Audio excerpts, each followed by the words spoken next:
The Delhi Services Bill has been passed by a significant majority in the upper house, the Rajya Sabha. The Delhi Services Bill has cleared the upper house, the second legislative hurdle that was. It passed in the Lok Sabha last week. Now it's passed in the Rajya Sabha, which means it can now go to the President for her assent, which means it will become a law. That this three-member committee of the Chief Secretary, the Home Secretary and, of course, the Chief Minister will decide on transfer and appointments of bureaucrats. It will not be just the elected government as was laid down or at least envisaged by the Supreme Court judgment. Now, the Delhi Services Bill, as has been passed by Parliament, first the Lok Sabha and now the Rajya Sabha, will have preeminence and precedence. Let me go across to Pallavi Ghosh, who has more details on this. I was able to pick up the opposition vote figure on this. 102, I think the opposition count was. What was the count for the motion, the count on the side of the ruling party, the ruling alliance? I think it was 130 something. Pallavi Ghosh? Well, in fact, it's a very significant difference. 131 in favor. To show that the entire opposition parties were definitely not together. We have been hearing voices even during the course of the discussion, like YSR, BJP, making it very clear why they are in support of this Delhi Ordinance Bill on the grounds that it is a constitution. And if we talk about the situation at a later date, what it will keep on exposing and something which the BJP will keep on highlighting is the chinks as far as the whole idea of opposition unity is concerned. The India Front Alliance will not be, and at least on this key legislation, has unable to ensure that more and more parties in the opposition spectrum join hands with them. And Dhaka, this is significant because there have been efforts which have been made by some of the leaders in the India Front opposition to reach out to parties like the BJD and YSR to try and get them by their side.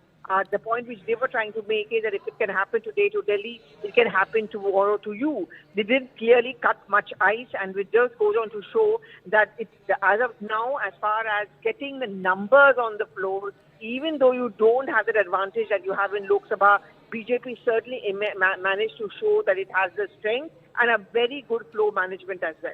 All right, so the final numbers were 131 that was in favor of the motion, which means the motion was adopted, and 102 is what the opposition alliance happened.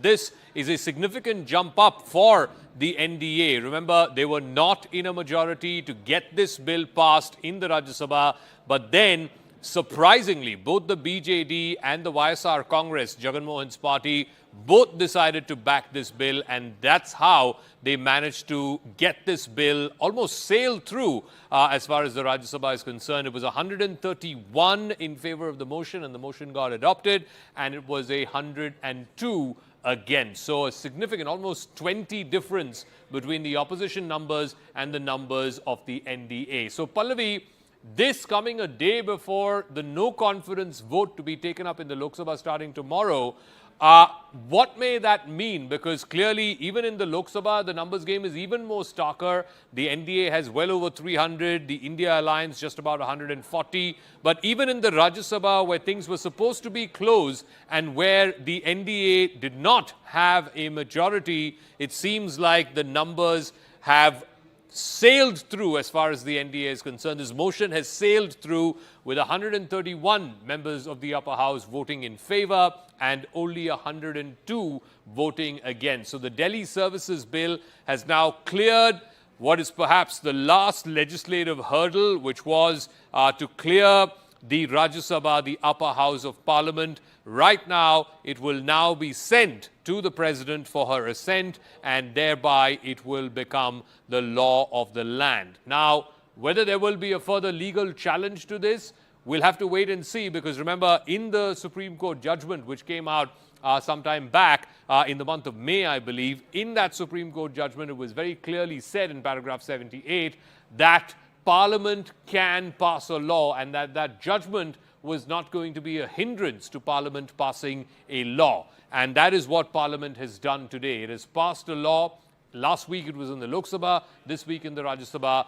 This now becomes the law of the land, that the Delhi Services Bill now becomes a law, and that transfers, appointments of bureaucrats in Delhi will be done by the National Capital Civil Services Authority. Let me go back to Pallavi Ghosh, my colleague who's joining us. So Pallavi, you know, this number game in the Rajya Sabha where it was supposed to be tougher for the NDA, it seems that the margin has become much wider, 131 in favor of the motion, 102 against. This coming as it does just a day before the no confidence gets taken up in the Lok Sabha, where the numbers are even more in a bigger fashion stacked up in favor of the government. What may that mean for the opposition and for this Project India Alliance, this Project Opposition Unity? I would see this as a huge blow because it's, if you look at the ranks of the NDA over the last few days, they have been swelling, you know, they have been getting new members like, say, Chirag Paswan also joining them, Rajbar also joining them. And the message which the BJP is definitely going to send out is that we are a more attractive option, whereas the opposition parties, the India front opposition parties, despite all the efforts that they are making, they haven't got people who are new or different, who have not been a part of the India front. So they are not considered to be attractive enough. It's also going to become then easier for the BJP to label this India front as one, coming together of corrupt forces and opportunist forces.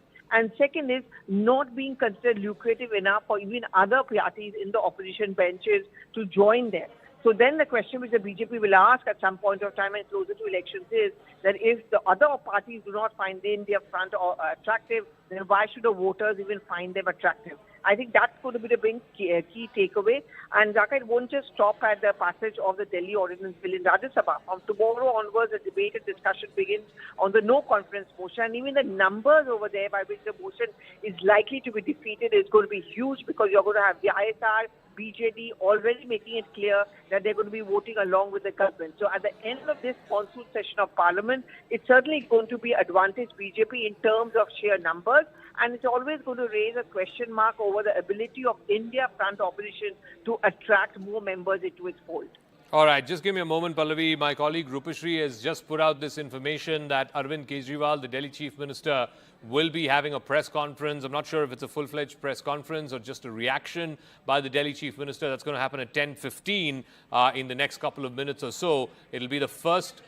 All right, we have Raghav Chadda's reaction. Let's try and play that out. The BJP is saying that you've done fraud is what the government is saying. I will respond. But is it true, Raghav, that those 5 names have been there? The BJP is saying that you've done fraud is what the government is saying. I will respond. But is it true, Raghav, that those 5 names have been there? So Raghav Chadda, they're saying that he will respond. This is on the allegations by 5 members of parliament of the upper house saying that their names were taken without consent and it was used as per the amendments that he had moved for reference to a select committee which comprises of those members. Clearly, those members have taken grave offense to it. The chair has referred this matter for further investigation. And if indeed found that Raghav Chadda used the names of those members without their consent, then likely action will be taken against him.